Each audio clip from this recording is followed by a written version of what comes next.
Good morning, everybody. If you're hanging out in chat already, let me know. Hit me up. Let me see who's here so I can, say good morning. Toast my coffee to them. There is so many cards today. I went to bed last night and I still had Mickey Mouse and Do It Again to do. I was like, I'll do them in the morning, no big deal. And then I woke up to 3 more cards reveals. Like, son of a bitch. It's okay though. We have 14. So many cards. I knew the other day, I was like, oh yeah, I'll probably just stream the next batch, whatever. I did not expect it to be 14 cards. It just didn't. So, that's my girl. Shout out to Jackie. Jackie, how close are we to Gen Con that we get to hang out and just have so much fun together? Because it's been far too long since I've gotten to see and hang out with you, and I'm so excited. So very excited.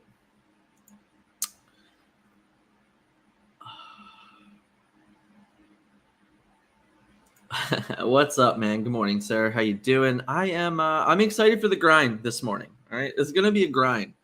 Lots to talk about. Absolutely not prepared. Well, you shouldn't be prepared for an incredible song that we're gonna review very soon. See what you did there? See what you did? Good job, Jackie. She gets it, guys. Jackie gets it. Jackie was actually on the channel.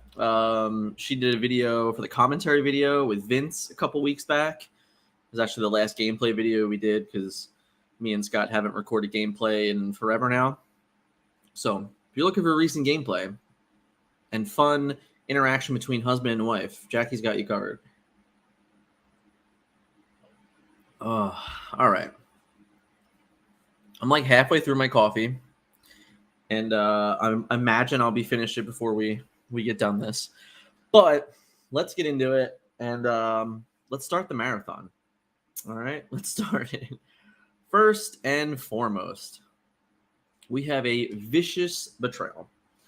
Vicious Betrayal is a 1-cost inkable emerald action with the ability of chosen character gets +2 strength this turn. If it's a villain chosen, if a villain character is chosen, they get +3 instead. This card hurts. Yeah, listen. So the art in this card is just cruel, right? Like it's so mean, guys. But I digress. The strength of the card is it's cheap, it's inkable, and it's a pump action for understated villains to trade better. The weakness, of course, is it will most of the time be a negative in card advantage. The opportunity, villain archetype, anything with support. What I mean by that is like if we get any villains that have support, then like this card stock might go up a little bit. We'll have to see. And of course, the threats are overvaluing the low strength villains.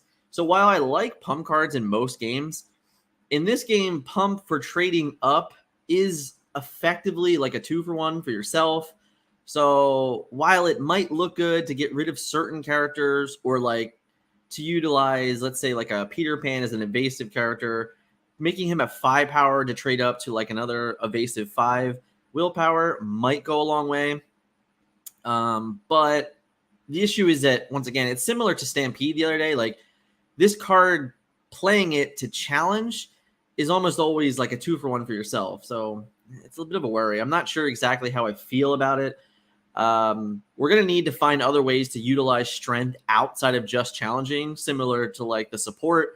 So if we do get any villains with support, which I guess would be a little awkward in a way for the mechanic, but I think that's where this will at least gain more value. So you can maybe add this to some type of villain with a good lore count, exert them, gain your lore, and then support another character to buff them further. So allowing for huge trade ups. But, I do like the aspect of if my opponent thinks their card is safe, then being able to pump a smaller cost character into a bigger cost character might feel worth it, even at the loss of a 2-for-1. I think it'll be totally situational for the ink that you're being paired with. And if you can kind of even like, what am I trying to say? So if you're kind of okay with trading multiple cards for one card because you have an ability to recover from the net negative and card advantage. But I don't think there's a whole lot left to be said about this card. The art is cruel, it's mean, and it made me sad. So let's go on to the next one. Marshmallow. Yo, seriously, I love Marshmallow. In every version, he's adorable. I don't care what it says. He might look angry, but he's adorable. He's a cuddle bear. So let's just, let's be nice to him, guys. All right. Marshmallow is a 6-cost uninkable amethyst card with 5 strength, 5 willpower, and 1 lore, with the ability of Durable. When this character is banished in a challenge, you may return this card to your hand. He is the Persistent Guardian. This is another one, like the art in this is really fun. If we just look at him, I'm sorry here. This like just angry attacking pose for this character is really cool. I love the effects of the snow. I imagine as a cold foil, this is going to be one of the cooler foils. I'm very excited to see that. But yeah, I really enjoy this card. So the strength, of course, is the ability of Durable. It creates a repeatable card advantage during challenges. The weakness is obviously it's uninkable. We got autocorrect to unthinkable. How dare you? It's subpar stat line, and it's 1 lore for 6 cost. So if you're not challenging with this guy, then he's a bit undervalued. You never really wanted to play 6 for a 1 lore card, and he is susceptible to like dying out of combat. So a little bit worrisome, but the opportunity is Pocket Watch. If there is any ally support that'll help this guy, and of course Elsa, anything that would trigger when a card goes to the banish would also be a very nice addition. I don't think we have anything like that yet, but it'll be something to look forward to in the future, which was a bit of a conversation we actually had in the Pixelborn Discord about it. Whereas, like, does this guy actually get banished? Would he trigger those things because of the coding and everything? But all in all, there is a lot of opportunity for that type of repeat ability, right? Like this conversation of, okay, well, like I have a consistent way to do 5 damage in challenges, and necessarily, even if he's not finishing off a character, like if the character's still alive, it might be okay because you do get him back to your hand, you get to play him again, and he's always kind of like a, hey, if you don't get rid of me outside of challenging, then I'm just never going to go away. The problem is, of course, the threat is any card that would banish him outside of challenge, but the concept of this continuous 5/5 is great. If he does get removed, by like supplemental damage from an AoE, Tinkerbell or Great Sword, obviously any flat removal action. Currently we have Let It Go. Obviously Let It Go gets rid of him forever, which is probably by design in some ways.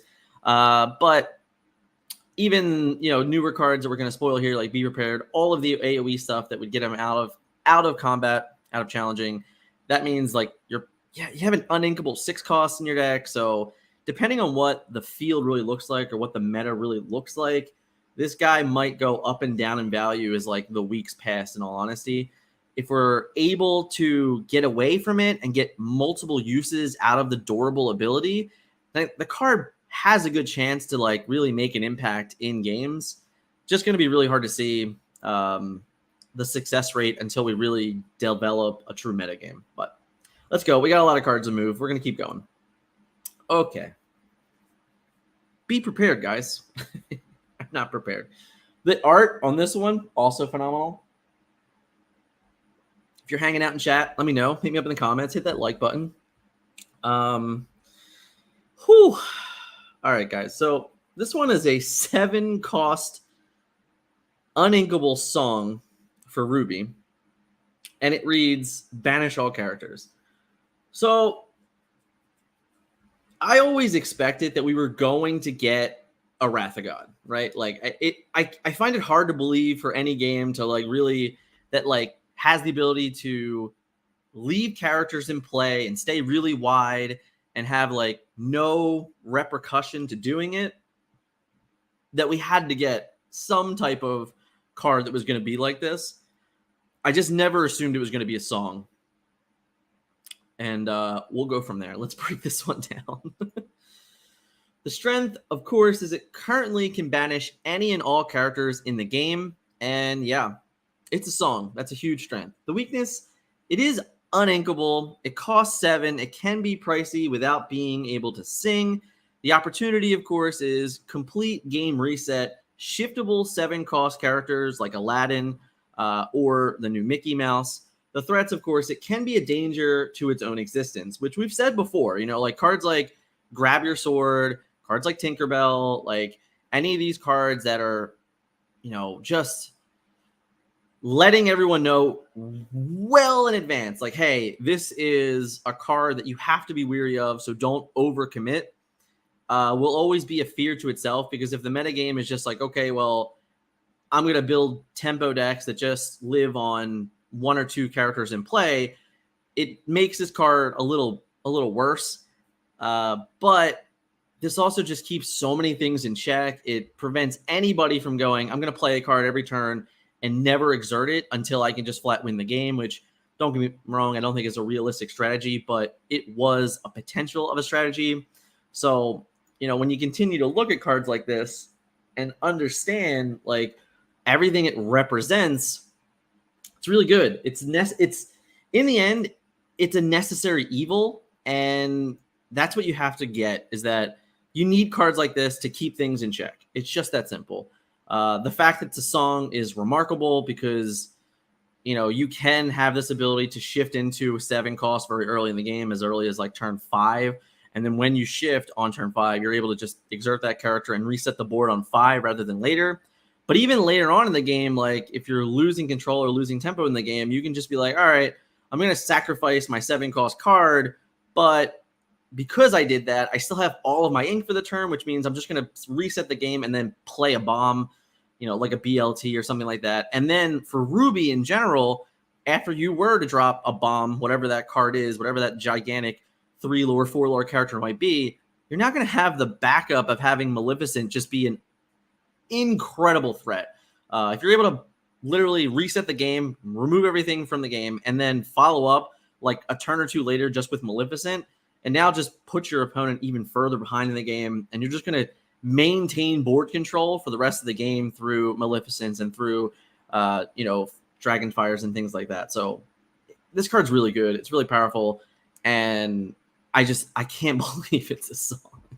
I truly can't. But more songs, right? Because we got a lot of them all in one day, which was great. I gotta make this one huge, because this is another one. This artwork, oh, I love it. I love the colors. I love that it just like fully embodies so much of this song. That I love with it. I love with it. Yeah, obviously, as Scott was saying, if we go back 1 second here, the card's very good for ramp. There's no doubt about that. So, a whole new world. Strength. Drawing 7 from 1 card that could be potentially sung for free. The weakness is it is uninkable and situational. The opportunity is steal draw power is massive for guaranteeing hitting your game-changing cards. I would be remiss if I didn't mention it might give Mill a chance. And I'm only doing this mostly for Vin because I know he's going to watch this and be angry. But hey, it's true. It's going to definitely play an effort in any type of Mill strategy. We'll get more on that. We'll get back to it. The threats, of course, is against certain strategies and board states. It could be less incentive to play this card, which would make it more situational. Jackie, it's okay. He'll be fine. He'll be fine. All right. So, in all honesty, though, A Whole New World's phenomenal. Wheel of Fortune is what it's commonly referred to for effects like this. Again, it's a song. You can literally do this for free. So this is even potentially good in your aggro decks because it's a great way to go, okay, I'm going to spill the board out. And if they get their removal spell, great, whatever. Then I'll just play this card and do it all again. And granted, don't get me wrong, you're also letting them draw 7 cards, so they might just be able to removal you again. But it is a great refill for those type of strategies against non Wrath of God decks, non Be Prepared, non Tinkerbells, and non Steel decks. So in certain matchups, this card's going to be, like an A+ card. In other matchups, it might be unplayable. The fact that it's uninkable makes it a little more choice dependent on including it. But I think that there's a ton of decks that are going to like to play this in some number. I don't think that it's a 4 of. It's probably closer to like a 2 of, but it's a card that like will always find its place, in my opinion. Like somewhere in some deck, they're going to need this card. They're going to love this card. And then other decks are going to look at this card and be like, no, I can't even afford to let my opponent draw 7, or I'm never going to have like a board control to get away with it. Or in certain matchups, it's so bad that I can't warrant the ability to play it. So it's a weird card. It's a middle of the ground card. And although its effect is powerful because of how situational it is, I just don't know, how much we're really going to get to see from this. We'll have to wait and see, of course. But there's more songs, guys. There's so many songs. All right. Mother Knows Best. Awesome art again, but I digress. So Mother Knows Best is a 3-cost inkable emerald card action song, and the ability is return chosen character to their player's hand. So this is effectively a small genie that was revealed about a month ago at this point. The strength of this card, of course, again, it's a song, so it's easy to exert a 3-cost to set your opponent back an entire turn early while still moving your board forward. The weakness is it's uninkable. I can't really find another weakness other than the fact this card's uninkable. This card's just really good. The opportunity is paired with additional removal and tempo cards like Genie, Grab Your Sword, or Be Prepared. It can create a ton of favorable trades.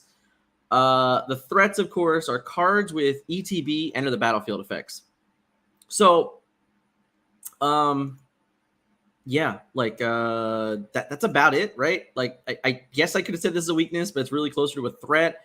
But like all in all, this card's really good. Like it's, to me, it's on the same level, if not actually even better than Friends, because this just makes all of your mediocre, okay 3-cost plays that are just like single card advantage plays that much better. This in the evasive deck that just like on turn 4, I'll just, exert my Peter Pans, play Mother's Know Best, literally bounce their card back, and then I'll just move the game forward with Pongo, and now I have two aggressive cards in play. Late in the game, it's also phenomenal in creating different board states. Like, I just can't find a way for this card to ever really be bad. Because in this game, the way resources work with characters, it's such a large commitment, and there's so many ways to like interact and remove things along the way. So if you just flat out time walk your opponent by exerting a 3-cost character to bounce their turn back to their hand, and then you move the board further, the amount of tempo in that is unbelievable. And currently there's not enough enter the battlefield effects that are just so powerful that this card is even worried about those things, especially early in the game. Like, obviously at worst, you're going to bounce their aerial back to their hand, and then they get to sing again, which isn't ideal. But if it means advancing your board state to a point of so much pressure, then it could be worth it. But yeah, I mean, this card is so good. Mother does know best, and she told me that this card is going to be an absolute 4 of in every Emerald deck, in my honest opinion. Moving on. We got more. Hakuna Matata. Hakuna Matata is strength. It's an inkable song and healing potential. The weakness is 4 costs when not sung, situational healing. The opportunity is it can create favorable trades with the follow-up recovery to create more difficult trades for your opponent. Anything that would trigger from damage is removed from a character. And then, of course, the threats are going to be hard to make this card work. Only very specific board states will allow this card to truly excel. Much like when we move closer to the end of the cards on this list. It's good against bodyguard characters, but like it's also just awkward. There's not a lot of characters that you want to sing for 4 because you'd rather be utilizing them for gaining lore advantages or other things. So like most of the time, if you're going to sing this card, you're going to lose 2 lore for it, unless you're playing like super situational 4 cost and only have 1 lore. But as the game has been spoiled, more and more cards have come out, and there's just more and more 2 lore 4 drops. I don't know if I want to rely on Sebastian to sing this song later in the game. So yeah, like I like the idea of utilizing challenging more, because you're like a lot of the characters in this game for Amber for advantage have low strength and high willpower. So they're going to stick around and they're going to be there. I just don't know if it's like ever necessarily worth you like healing them rather than just advancing your board after making weird trades, because even your character still being around, obviously, aside from when you're playing against Grab Your Sword, maybe, you don't really care about the damage that's left around.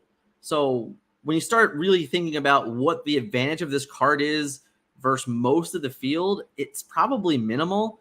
And that's what I really don't like about it. And like, I don't know. It just, it feels awkward. And this is like the first, I think this was the first 4-call song. So it being the first 4-call song, you can kind of see right away the power level decided by cost, because you go up 1 more, you have several 5-cost cards that are just blatantly like remarkable, and then you go down 1 more, and you can also see like blatantly remarkable cards, and now all of a sudden you see this 4-cost one, and it feels worse than almost all of the options at 5 and 3, and a card like Sebastian that has Singer 4 might never even like live a turn to even get you the value of Singer 4. And for this particular song, it's very unlikely that you would even play this song on 3 to utilize Sebastian.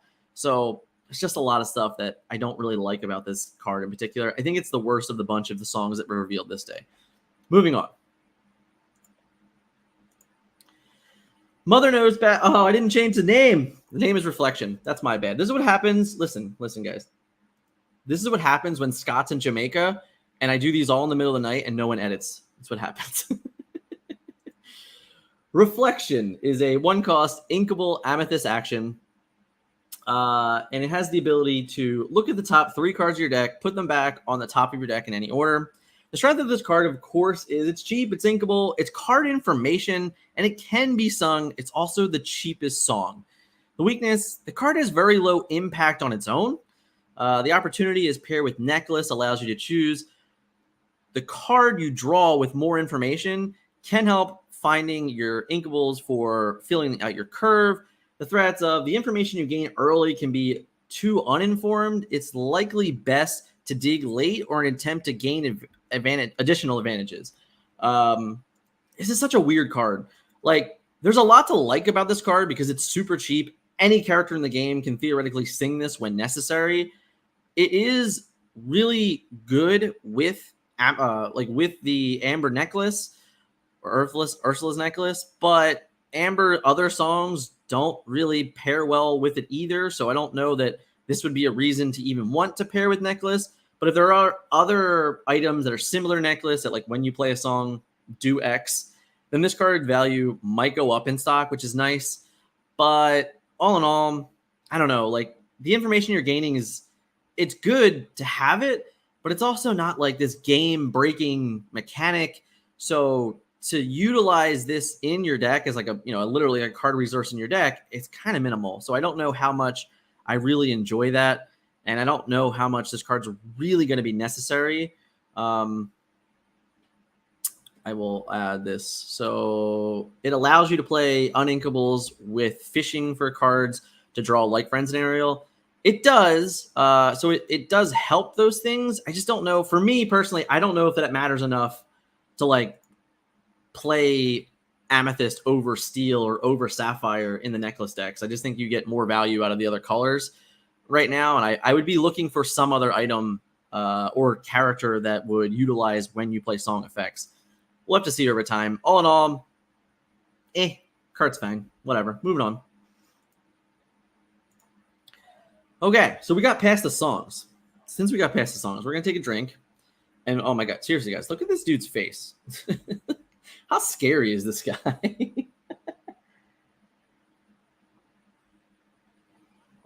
All right. If you're enjoying the breakdown, you haven't yet, hit that like button for me. We're going to go through it. Let me know in the comments, which one of these cards you've enjoyed the most. There's plenty more to go. I can't even, I think there's like 5 or 6 more cards at this point. I have no idea. There's so many cards. For all I know, there's one being spoiled right now. Is there any cards being spoiled, guys? Don't lie to me, because we'll do it live. We will do it live. All right, so Hans, 13th in line. The strength of this card is it's inkable, 4 cost with 2 lore, every turn threatening extra damage to opposing characters. The weakness is 3/3 stats for 4 are under par. The opportunity is additional out-of-combat damage while questing. Perfectly pairs with Tinkerbell, Grab Your Sword, among offering other favorable trades and a way to gain card advantage. The obvious threats are just like his Emerald friend from the other day, Smash, Rafiki, Zeus, most of all characters on curve with him, and all 3/4s for 3. So yeah, while Hans is very scary looking, there are lots of stuff to get rid of him. But similar to his Emerald friend, he has this wonderful ability to just really cause damage. Like, he needs to be answered again, which is really cool. It's a really flavorful thing for this like wonderful Hans character. I do worry that the 3/3 stats are just like, the more 3 health characters that we see, the more likely that your opponent is just going to play cards that answer this. So you may only ever get one use out of it, but if that use is getting rid of a second card in any way, or even setting up damage for a further turn, then it's going to be good. Like, I mean, I think the card's good no matter what. At 2 lore, still great. Fine turning this guy sideways and then having any additional way to utilize the damage on him is great. Again, I still don't think this card is like necessarily good with Stampede at all, so don't go looking for that, because I still don't think you'd play Stampede in a Steel Emerald deck, but I digress. What do we have here? I feel like Hans is a good tool to get your opponent to use their answer specifically against him rather than more of a, yeah, that's exactly what I feel. I feel like it's true for both of his characters so far. If you missed it the other day, we did one for the first couple cards revealed in this week, and I said the exact same thing. Like, when you play this guy on 4, he almost always is going to be like, you need to get rid of me, and if you don't, I'm going to punish you. So that's what I really love about the card. And we're seeing more aggressive early cards. There's another one coming up a little bit later in the breakdown is also demanding these answers. And that's going to get scarier and scarier. And it's going to become harder and harder for control decks to really just always have all these answers for these cards at given points in the game. So we'll have to see how it plays out. I really like Han. I think he's good. I think he's going to be a nice, stellar card for, like, honestly, like, mid-range control and even aggro strategies. He just kind of has like a complete package of a character, and you just kind of take it that they are going to remove it. But as long as you get a good amount of effect out of them, as long as you gain 2 lore and, anything else, it's just a bonus. Let's get into the next one. Okay. Stolen Scimitar. Strength, 2 cost inkable with good reusable ability. The weakness is it's situational. There will be turns where the card just simply sits in play. The opportunity is it allows both cheap Aladdins to trade up well, can even boost Heroic Outlaw to have more trade potential while still gaining lore advantage. And the threats are, of course, Beast and Break currently. This is a quick one, honestly. This card, because it's an item, is far better than Vicious Betrayal from earlier, because this is a card that comes in, sits in play, and you always have use to it. And while you may not use it every turn, the ability that you can use it like whenever you want throughout the game is way better than a one-time action that goes away. So I like this card a ton. I like the flavor with Aladdin. Both of the Aladdins are pretty meh, which I mean, like, for strength-wise, the Emerald and the Ruby one, they're both kind of like under strength par, and they're both like pretty mediocre for their cost. So the ability to make them have 4 strength and trade up way better with other things is definitely nice. And even going with Heroic Outlaw to go to a 7 strength, like, causes him to trade up even better. And then, of course, along the way, gain you 2 more lore. So all in all, this card doesn't have a lot of downside. I'm not sitting here saying that like it's going to be like an every card deck, but it's a playable enough card that I'm not going to feel bad about playing it, and the ability to like just randomly have my understated cards get that +1 bonus, similar to Hey Hey, is really good. And it's on an item, so there's less ways to interact with it currently. And at this point, we have to see more removal, in my opinion, from other inks for these items, but we'll see what happens. Next card.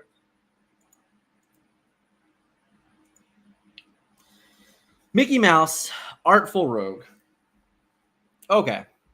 First of all, again, with the art, this is phenomenal. The Floodborne characters in this game all have really, really cool art, but to see Mickey in like this tone, and I love it. The Floodborns are so good. They're so much fun. I can't wait to hear more about like how they truly work and interact and like the story behind them. But whew.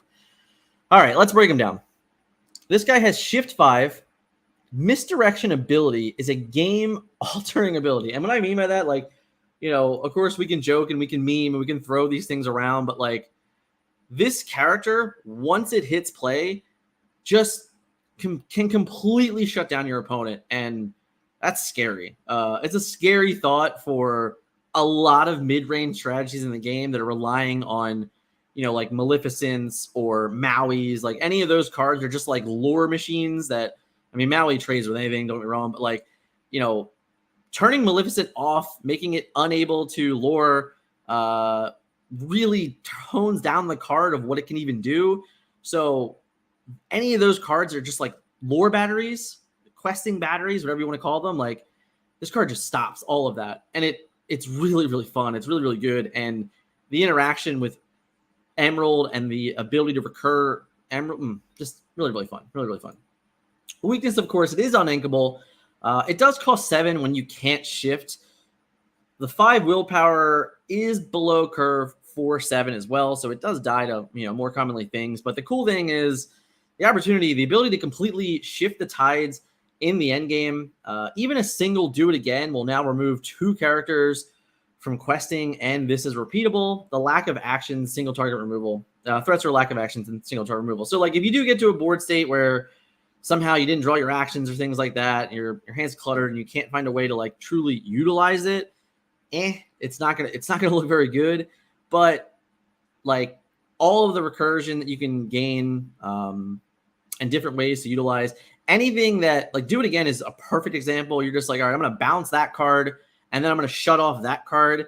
That's just a phenomenal trade late in the game when this card's gonna be hitting play, and it's gonna shift so many lore totals that it's going to be honestly really remarkable. A lot of games are decided in the end game by your opponent going, okay, I'm going to do X and then I'll be able to do Y. So anything that can change that and manipulate those abilities is really, really altering to the entire game state, especially when players start making like these weird commitments to the board and things like that, like by going, oh, I'm not going to challenge. I'm just going to avoid challenging. I'm going to lure in a certain way. And then my opponent could never catch up. This card is a perfect catch-up card because it has just flat ability to go, nope, you can't do that next turn. And then on top of that, it's repeatable. So like you can sing multiple songs in a turn. You can sing a song, play a normal action, and then, you know, completely stop 2 cards from ever luring. And then they might be like awful static cards that like can't trade for your card. So they're not gaining any card advantage by challenging either. And then the idea that you could recur abilities, just a lot. There's a lot to love about this Mickey Mouse, in all honesty. Next, so many cards, guys. We're almost at the end, almost. So here's Do It Again.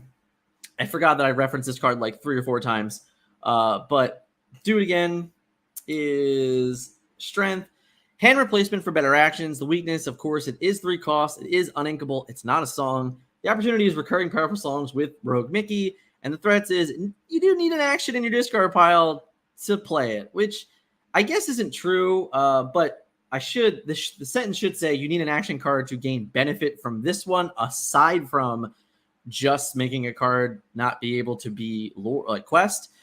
You can just play this card without having a target for it, I believe. It would just, you know, it would just fizzle, but you get the Mickey Mouse or any other when you play action abilities and things like that. This card is fine. It does have obvious combinations with Mickey and things like that, and anything that would be utilized. But we are getting at a pretty high uninkable rate, which is a bit of a scary, problematic thing. So I'm not certain that like this will be in every Emerald deck card, if I'm being honest, because a card like Mother's Knows Best is just so much more better, and it's inkable and a song, whereas this is situational. Now, I have hope that much like Part of Your World, although Part of Your World is also a song, which is why it's gained a little bit more traction because of Necklace. If we see an item that's similar to Necklace in a way where it's just actions, which I don't think we will unless it's like a 5 or 6 cost item, if I'm being honest. I don't know. The card is hyper situational, and if Lady Tremaine is like, in the lower section of cards that you want to play, I find it hard to believe that you're going to want to play Do It Again in most decks. We'll have to see. Obviously, any combo-oriented decks is great. It does have the ability to like constantly recur your AoE and Wrath of God, be prepared, and your Grab Your Swords, which is very good and very powerful and keeps things in check. But you still need to be able to find a way to move the game forward and win the game. So when you're paying 3 for an uninkable card just to get back your other uninkable cards, it's just a matter of how many times you can really get away with playing this many uninkables. I don't know. You could look at this as like a one of index, and it'll just be like your 5th copy of X and your 5th copy of Y, and that might be its best benefit. We'll have to see. Okay, so again, right? Like we woke up this morning at like 6:30, and there was already new cards out. But that's okay. We got them. We added them to the SWOTs. We're breaking them down. We're gonna have fun. If you're enjoying it so far, haven't yet, hit that like button wherever you're watching from. Facebook, YouTube, Twitter. If you're hanging on Twitter, hit me with the comments. Mostly because when we've streamed to Twitter so far, I'm not even sure I've seen a Twitter comments. I don't know if it works, guys. If you're watching on Twitter, please leave a comment just so I know. We had a couple friends tweet in here, so I think we'd love this to do it against to loop. Yeah, so I think we mentioned that, and then the only reason to really be using this is either in Steel or Rogue Mantiseons. Yeah, which is what we were saying. I totally agree with you guys. All right, so let's break down Maximus, the Palosaurus. P.S. I love Maximus. He's just great. I mean, it's hard to decide if he's better than Sven, but he's great. They're both great. We can love both of them, guys. Maximus. His strength is he's an inkable 4-strength bodyguard. Also has support. The weakness, of course, he has 1 lore for a 5 cost. The opportunity is having support +4 on a bodyguard that always wants to exert anyway is just kind of like free value. When defending and challenges, 4 strength will be quite strong when you're on the play. And then, of course, the threats are single target removal, Cerebros, and then Rapunzel. We'll get into the Rapunzel comment in a moment here as we break down Rapunzel. But, this guy is this guy's pretty good. The overall bodyguard for 4 strength, I think it's the highest strength bodyguard character in the game now. And there's bodyguards that are way more expensive than him or same cost as him.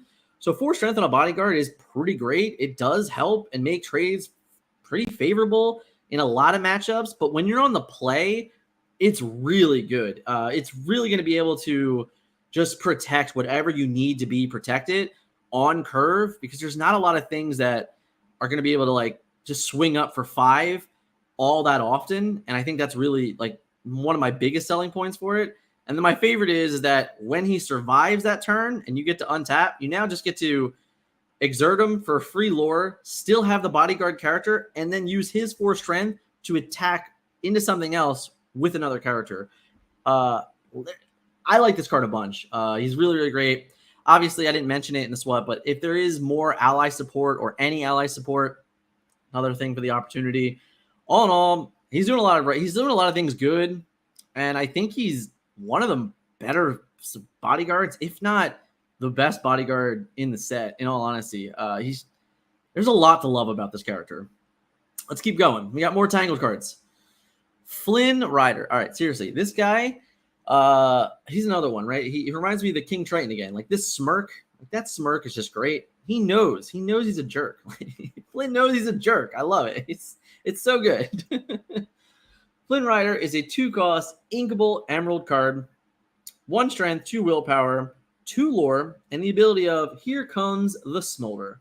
When this character is challenged, the challenging player chooses and discards a card. The cool thing to note about that is the instance is automatic. So in theory, they have to discard the card before any like combat damage is dealt. Not relevant right now, but as the game moves forward and we're looking for interactions on player's turn caused by your cards, this could be a step in that direction. If there's any type of item that reads like when your opponent discards a card, do X, this would be like the first indication of a player, like player A's own card affecting player B's own card on their turn. It's like not like 3-cost Tinkerbell or something like that they do it themselves. This would be the first time. So just something to look out. Again, similar to Reckless, Emerald cards just love breaking this mechanic and this rule of interacting on your opponent's turn. So it might just be their thing. Let's break them down though. The strength is he's a 2-cost inkable that will always be, at the very least, get a 1-for-1 trade. And what does I mean by that? So like, no matter what you do with this card, it gets a trade. Whether they fire the cannons, great, you got a card out of their hand. If it dies to AoE, it's not necessarily a trade, but it still took them a card to get rid of this card, so you still got benefit out of it. And then if they challenge it, and even if the guy they challenge with lives, well, they still have to discard a card, so you still got equal card advantage. All great things, honestly. The weakness, of course, it has 1 strength and 2 willpower. His likeliness to discard an opponent's card and banish a character is very low. The opportunity is discard is not something we've seen a ton of thus far. This has the potential to be a catalyst for the strategy with more support. And of course, the threats are steal removal. Basically, every single steal removal in the entire game gets rid of this card. So by doing that, yes, you get your 1-for-1 trade, but you might never get like the full benefit or anything like that of the discarding if there is more reasons for discarding. However, the guy has 2 lore. So a card that they basically have to get off the battlefield early is great because you're just like, all right, well, either you're gonna run into this guy, discard a card, or I'm gonna keep getting 2 lore, or you gotta use your fire the cannons on this, which is whatever. You know, you're gonna use your fire cannons on most 1 and 2s anyway. But at the very least, you know, no matter what happens, you're getting a card from them for this card, and for that, I think this guy's really good. He's really powerful. Probably an auto include in just about every deck. Having all these 2-cost annoying inkable cards for Emerald's only good. This and Cruella just creates a lot of like real like aggravation probably in opponents early on in games. So all in all, like it. Good card. Moving forward. I think this is our last one. Finally, how about that? Whew, we made it. Rapunzel gifted with healing. I'd like to note that this is a legendary card. So it's pretty much confirmed now that we'll have 12 legendary inkables. We had a video a couple weeks back discussing the likeliness of the cost of legendaries and how many there would be. And this now solidifies at least 12. We're going to have 2 for each ink. So that's a lot, in all honesty. There's a lot of legendaries. If our thought process is accurate, where we believe that you're likely only going to get 1 to 2 legendaries in a box, because that's very similar to most other games with 5 rarities that we've kind of tracked and compared the data points from, then they're going to be hard to come by. And obviously, it's going to be worse for the better ones, the more powerful ones. Spoiler alert, Rapunzel is a more powerful legendary. These cards are going to be expensive. Having 12 of them, having them kind of hard to find, having boxes hard to find already, and you're probably going to be opening more random booster packs from Trundles or from just like single booster packs being sold in big box stores and things like that, these cards might be really complicated and really expensive. So now that there's 12 of them, might even make it worse because there's just even less likely the chance you're going to get the ones that you want in a given box, which is really depressing. But we're going to move through it. We're going to break her down. Here we go. The strength is she's inkable, she has 2 lore, and Gleaming Glow is a really unique ability. I didn't break down the cards. Let's do that first, guys.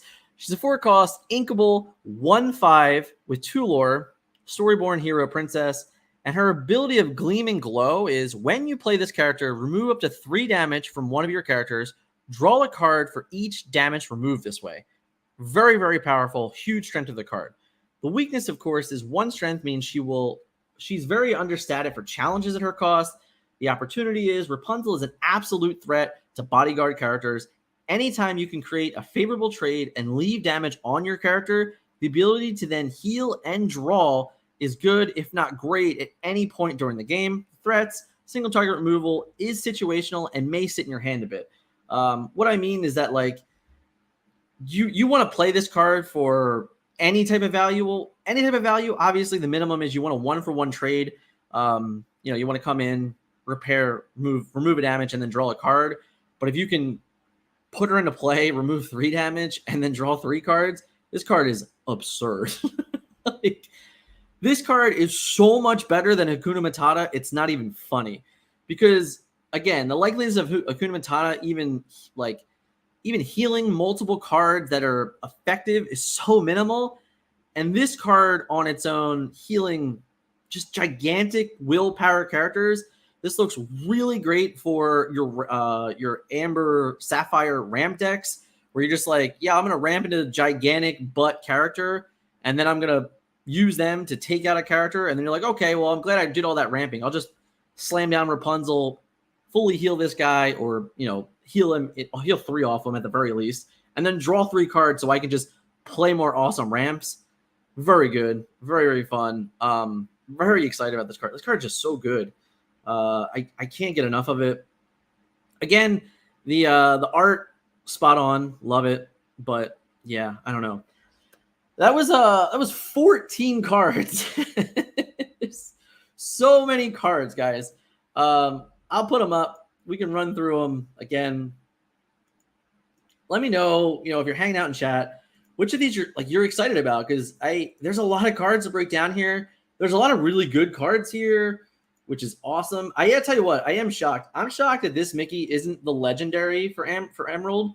When I saw the secret rare, honestly, when I first saw Mickey, I was like, oh man, if that card's not legendary because of everything it would represent, because it's a Mickey Mouse, and I could totally see a Storyborn Mickey Mouse being legendary, and then a Floodborn Mickey Mouse being a legendary, and then this wasn't a legendary. It was it's just secret rare. At that point, I was like, yeah, I think we're gonna have 7 legendaries. And then Rapunzel came out this morning. I'm like, all right, never mind. We're gonna have 12. Let's hope it's not 18. That would be bad. If it's 18, we'll get 3 or 4 in a box. But if it's only 12, probably only 1 or 2.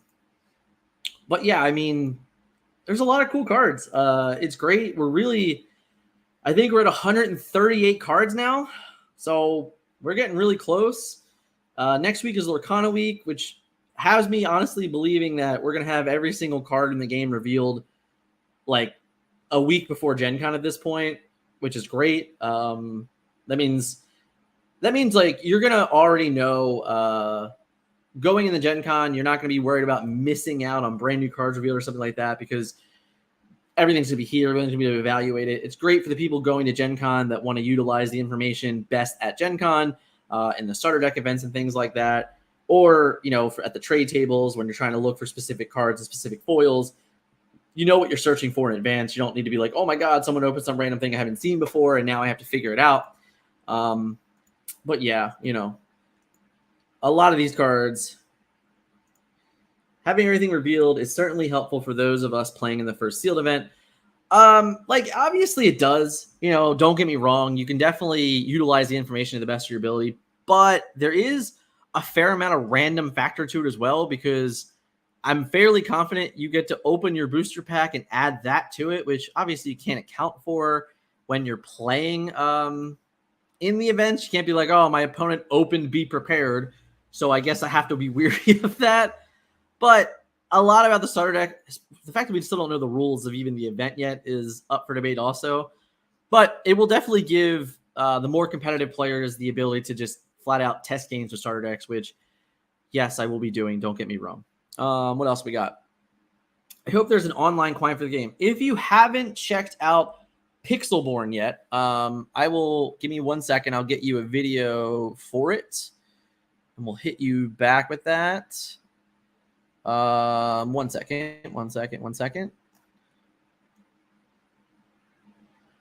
I'm gonna hit Control C and Control V. There you go. Hopefully that works. So yeah, so Pixelborn is an online client. We utilize it for testing for our Meta Monday event or Meta Monday videos that come out every Monday as we discuss like the brand new cards in the game and what their impact have been, adding it to the game. So this is a wonderful resource. And in all honesty, early on, it might be really hard to get cards and play with your friends on your kitchen table without printing out proxies, etc. So right now, I think this is a great resource to be used for anybody. If you're really looking to play the game, if you're really looking to decide if you want to commit to the game in any which fashion, Pixelborn is a phenomenal resource. It's updated very often. Not all of the cards revealed or discussed in this card analysis are available yet in Pixelborn, but normally, like within a day or two, he does a wonderful job in getting things at it.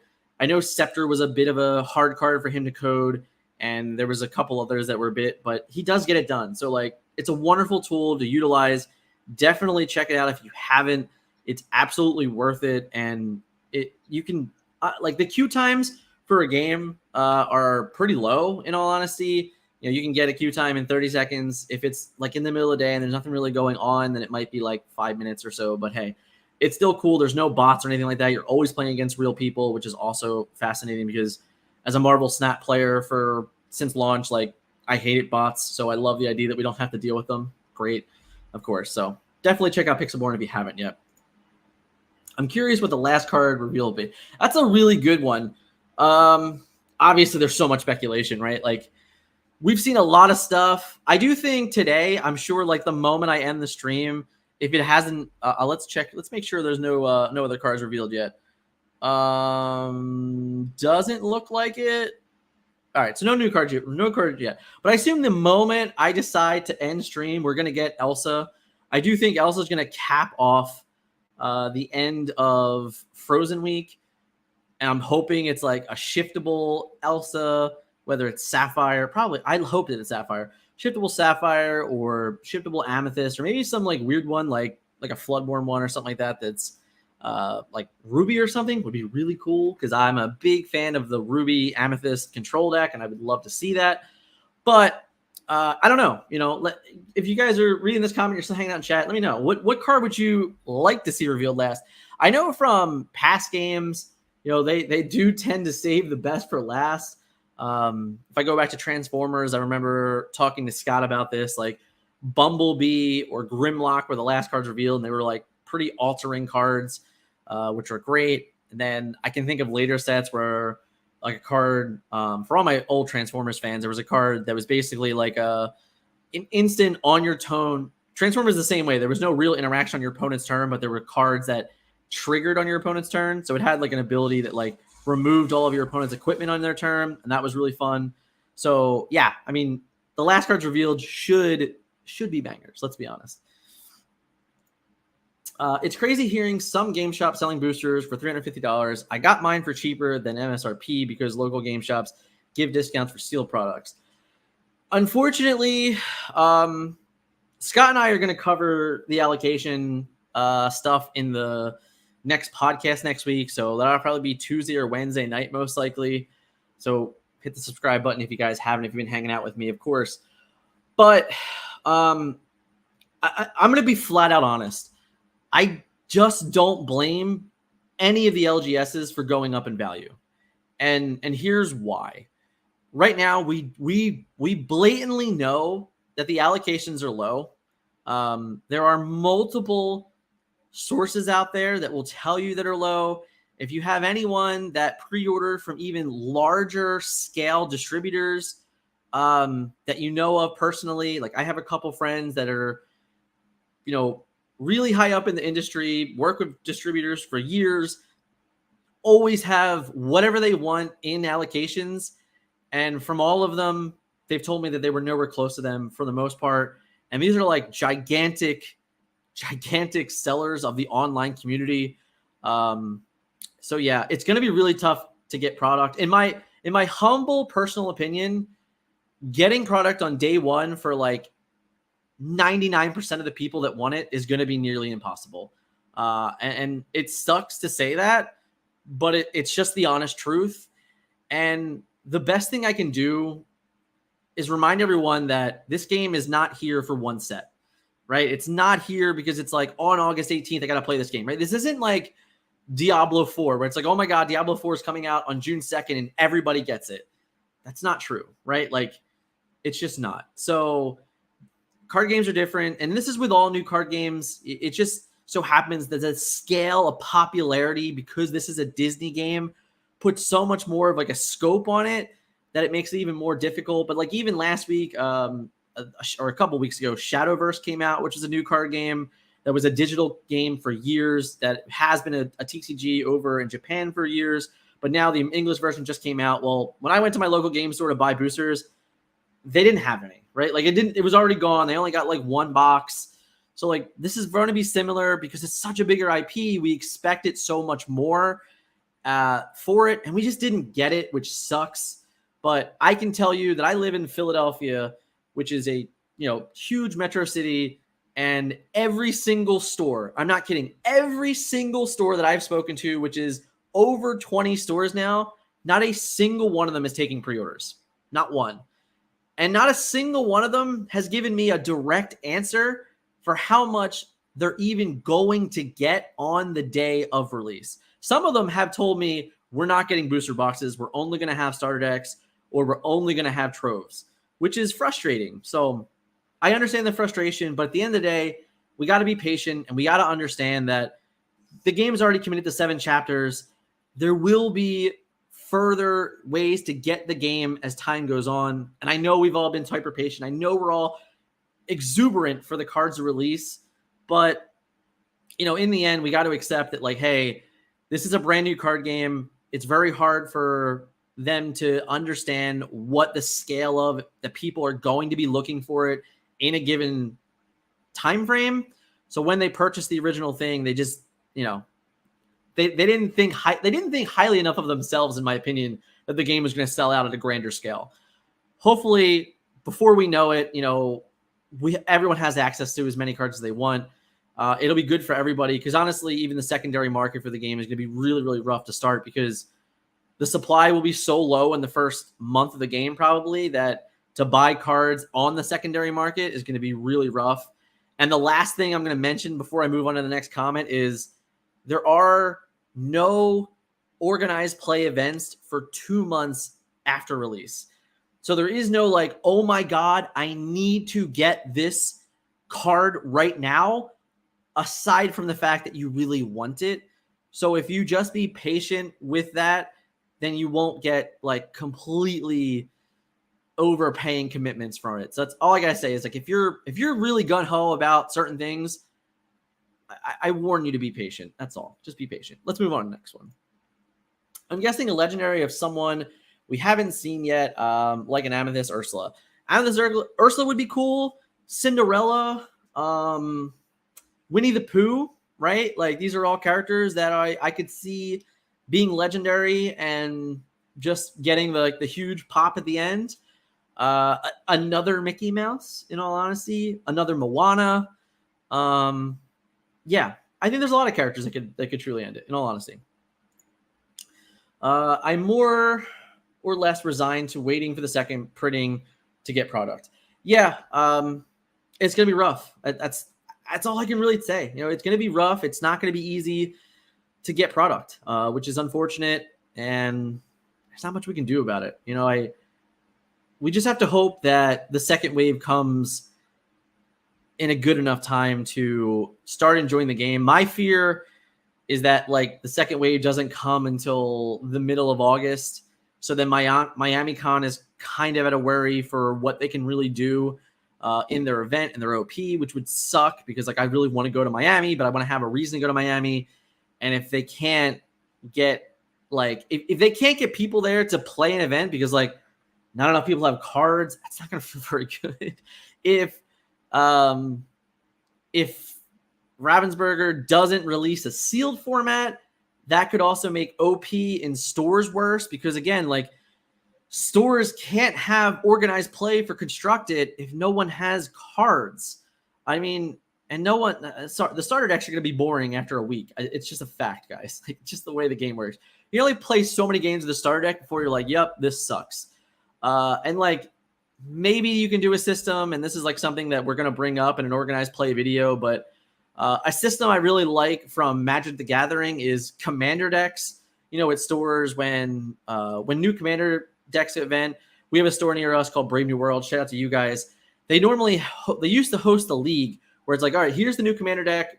So at the beginning of a season for the new commander decks, we're going to give everybody a random commander deck, and then every week we're going to give somebody a pack that represents from this commander deck, and then you can continue to upgrade your deck every week. If stores want to have organized play, be successful early on, that's how I think you would do it. I think you would set up a system where like, all right, hey, Thursday night, we're going to have a starter deck event. You're going to get a booster pack in your starter deck. You're going to be able to open it up, add to your starter deck from your booster, and then every week you can add more cards with an entry fee of like $5. Make it $5 so it's actually under the price of MSRP for the pack. So they come in, they're supporting the game, they're supporting the store, buying a pack, and then building on that deck every single week. That's exactly how I would. That's how I would plan to support the game from an organized play level. If you get a limited amount of cards, it sucks because you can't just flat sell the product, but it will help build the community within the store to get people in the door and stay there. So when product comes, you'll already have like a community that'll be there and help push the game further in your store. That's what I would do. I'm switching to Lorcana from Pokemon. I still play both, though. Is there one ink that seems better than the rest? Steel seems cool. Yeah, right now, Steel is very likely on. All right, there's a lot of cards revealed this week, right? There was like 19 cards, maybe, I think. So a lot like last week.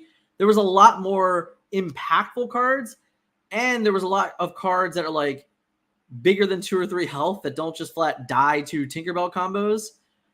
So I believe Steel paired with certain things like Amethyst or like Amber that has the ability to create a nice stream of draw consistently throughout the game will be able to utilize cards like Tinkerbell and cards like Grab Your Sword to its very full effect and get multiple uses out of those cards. And because of that, I still think Steel might end up being the best ink right now. But there is a lot more ways to deal with that whole strategy now. And there's a lot more really, really impactful cards.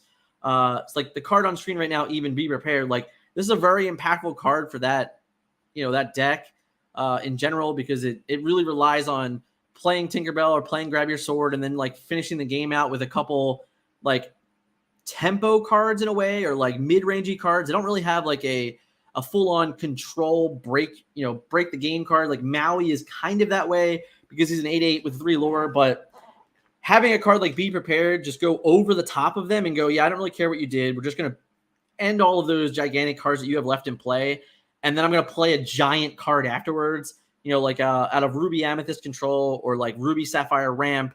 You'll very easily be able to play a 7 cost earlier and then get rid of the board, and then play a really impactful 7 or 8 cost to follow up.